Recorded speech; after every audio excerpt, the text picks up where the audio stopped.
Hi again. Let's talk a little bit more about spiritual practice. And this video is really about the one essential factor in your spiritual practice. That no matter what method you choose, this one essential factor is the most important thing in helping you to live from abiding love, abiding self, abiding spirit, whatever we want to call it. And so I said, like I said before, there's no one technique or method that works for everyone. And in the next videos, I think pretty soon, it's been a lot of videos, I know, I'll introduce four categories of practice, of different methods for you to choose from. But for this video, let's talk about this essential quality that we're looking for. No matter what practice you do, no matter what method you do, we're always looking for this quality. And so another way of thinking about this really is really just asking this question, well, what is the point of spiritual practice? You know, what is it? What are we actually trying to do here? And how is it that a daily spiritual practice can help me to live from abiding love? Great questions. So before we can talk about that, though, we need to talk about our parts, our beautiful little parts. We love our parts, okay? But essentially, the main purpose of our parts is to find problems and then to try to change things related to those problems. And that if you think about it, this is actually great. We can be very grateful for our parts for doing this. Thank you, parts, for trying to help by finding problems and then trying to change things to make those problems better. Okay, and let's talk through some examples of this. And so sometimes parts find problems with the outside world. And so, for example, maybe you have a coworker who keeps spreading gossip. And a part of you comes in and says, you know, this is a problem. This is really hurting the culture of my team.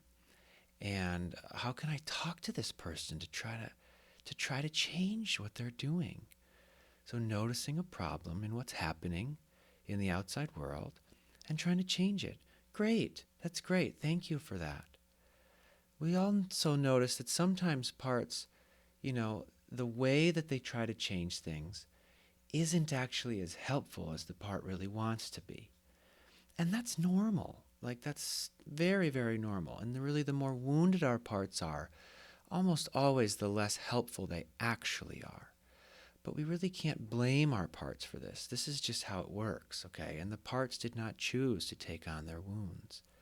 So we can have a lot of understanding and compassion for this. And that no parts can, completely and perfectly solve these problems on their own. Probably they can't ever perfectly solve them.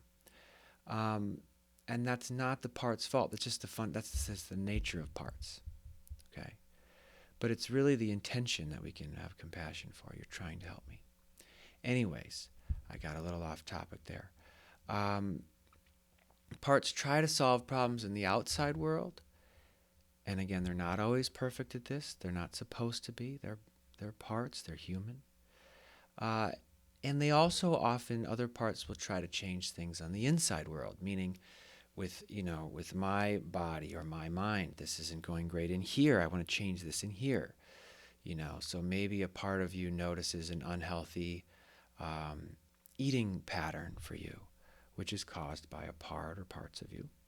And so this part says, this eating pattern is a problem, and I want to try to change that, and I'm going to try to do these things differently to change that. Again, great. Thank you so much for that. And again, this is kind of in the inside world. And that also parts can think about problems that haven't happened yet, or things that all happened in the past, or things that are happening now. And so, but the fundamental quality of parts is I want to try to control things, or I want to try to change things. Okay? And that really is coming from a place of trying to help you. So we really want to be grateful for this every time we notice this with our parts. And we'll talk about that more later.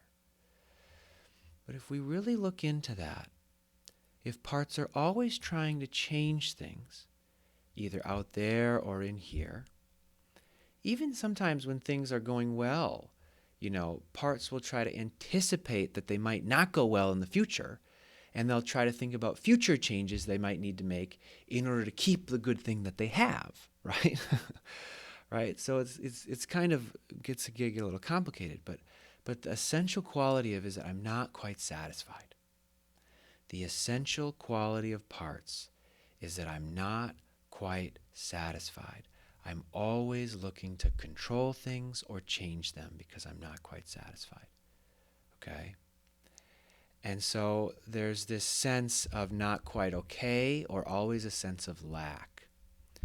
And that this essential quality of parts of always being dissatisfied is not actually a problem in and of itself, which may sound crazy. It's actually really helpful, and we need it, because if all of our parts were always absolutely okay, then they would never try to change anything, and we would probably get hurt. And our body is fragile, and so we don't want our body to get hurt. So we're thankful for our parts for trying to change things. Okay? But the shift that we're looking for is not trying to change our parts. It's instead a shift from living inside of our parts to living with our parts. Okay? And let me demonstrate to you what I mean by that. Okay? So I have this little analogy that I use that people have found helpful. So this, we can say, is self, this little diamond here. And this is your center of your awareness. It's kind of the camera in your mind that you look out from. It's not really even in your mind. It's somehow the camera of your being. It is the central awareness of you. Okay? It's hard to describe, but it is. You are aware, so there is awareness there, right? That's what this is.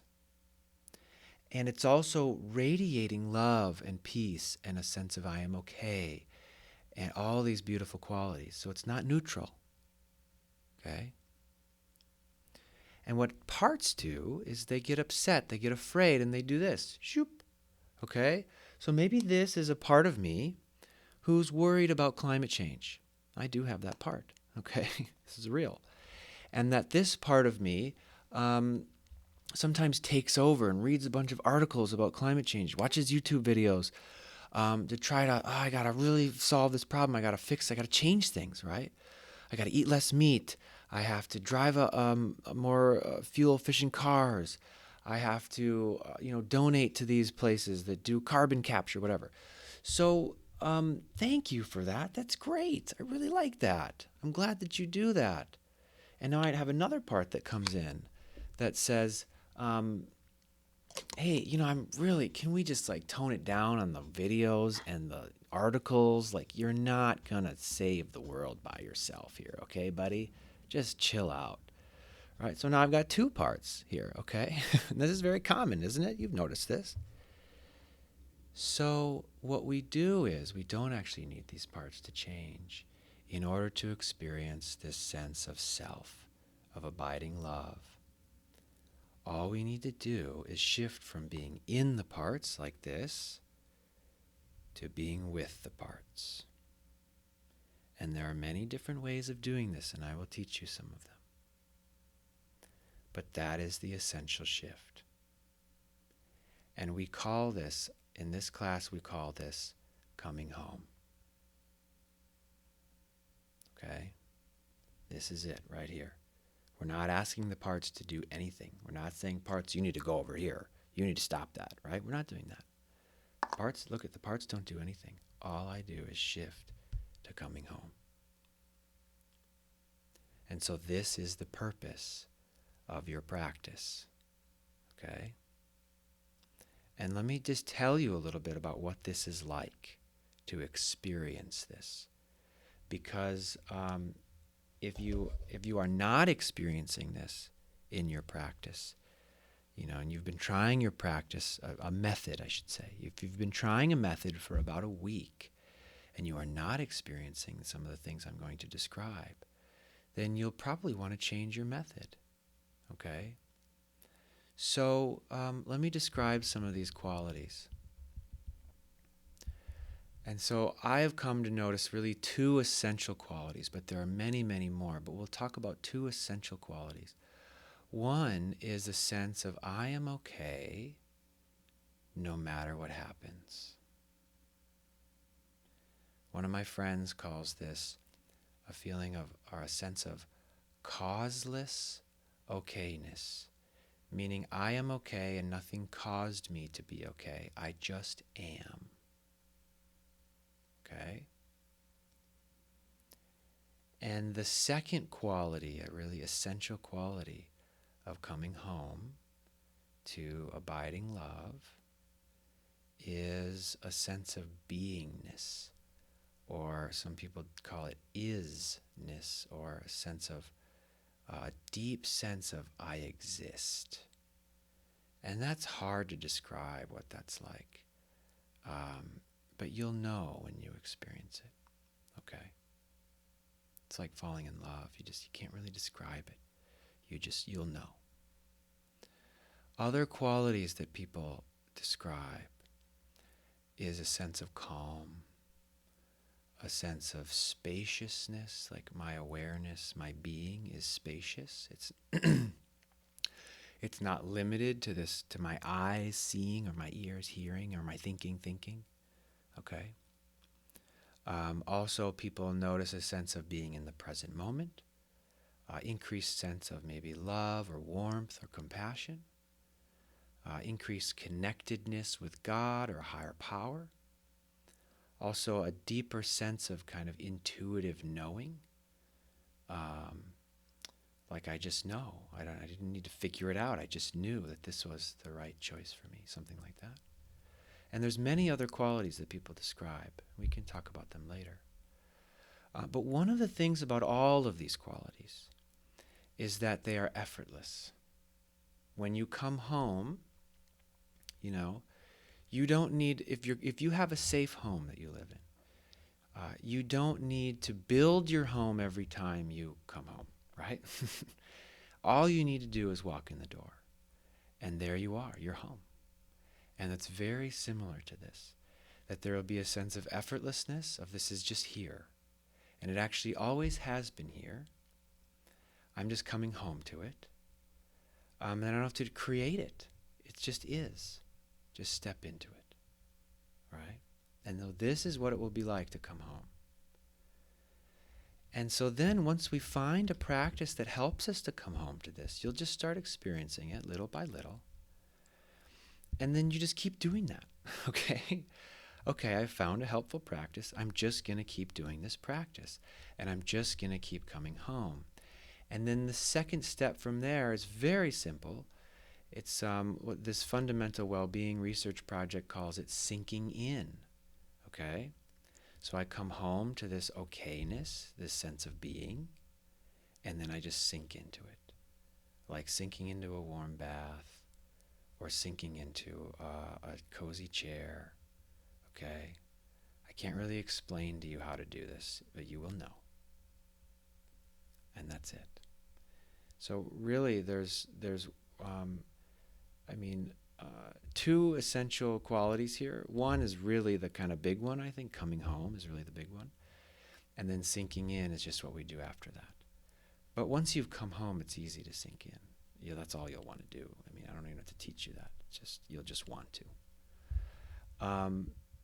And so a couple of questions that you might have at this point. And so again, I'll just a reminder that, I'll offer you different methods soon. We'll talk about different methods of practice. And if you haven't noticed any sense of coming home after a week, you might want to try a new practice. And also talk to me, that I can help you with that. And then some people ask, is it gradual or does it come all at once? Is it just going to kind of be a whoosh, like it's just here? I'm at home, I'm coming home. And so I'd say, and it is, for some people, it is actually a kind of all at once. It just happens, right? And for others, it's very gradual. For me, it was gradual, okay? So what you might notice, what I noticed, and you might notice this too, you might not, is that you can come home for like a second and you notice this, oh, it's more spacious. And then you get pulled right back into a part. And so what that looks like is this. It's like I have this problem-solving part who wants to think about stuff and solve problems. And it'll pull in my awareness, myself. And then I'll be able to come home. And then it'll get pulled right back in. And I'll be able to get home. And it'll get pulled right back. And so I just keep doing that over and over and over and over again. Okay, and after a while, it's almost always out here.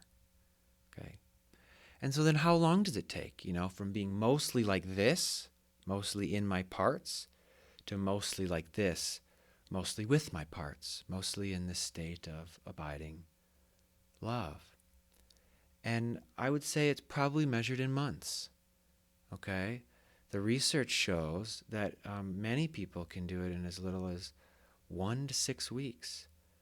Okay, but I'm not super huge into saying like you need to have it by this amount of time. But I will say like months. Yeah. So, but to experience this at all, I would say might just be a week. And if you're not experiencing this after a few weeks, let me know. All right? Even if for a second. Okay. And so then another question that people might have is,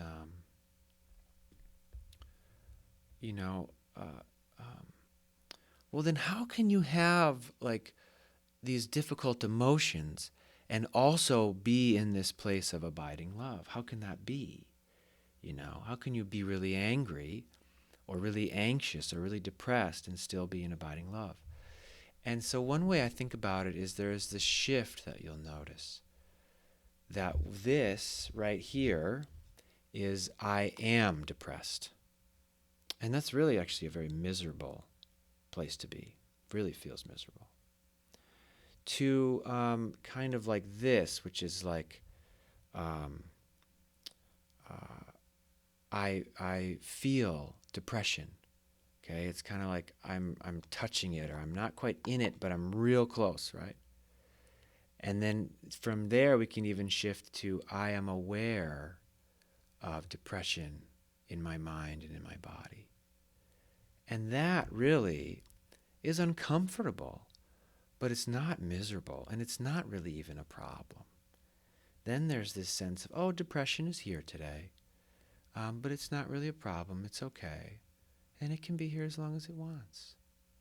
Okay? It's like almost like watching it on a movie or something. Not quite that, but okay, so that's it for this video. We'll see you in the next one. Thanks for sticking with the videos. It's a lot, but I really think it's going to pay off. This type of information, this is the information I wanted for so long, and I didn't have it. And so I really hope this is helpful for you.